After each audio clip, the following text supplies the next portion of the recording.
ये गाइस मछली बन रहा है यहाँ पे। ये मछली में लहसुन का पेस्ट है और हल्दी है, नमक है और क्या रीना दीदी? बस यही नमक हल्दी है, इसको तलेंगे। इसमें देखिए, इसमें तला रहा है मछली।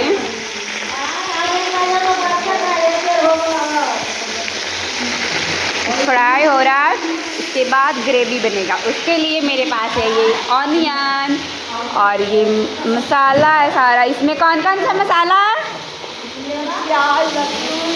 प्याज का पेस्ट है, लहसुन का पेस्ट है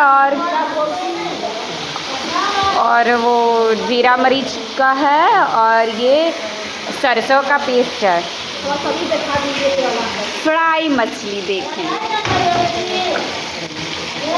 ये मेरी दीदी है कुक, खाना बनाती बहुत टेस्टी है। आप लोग प्लीज़ लाइक करें, सब्सक्राइब करें और चैनल को बेल आइकन दबाएं। Thank you guys.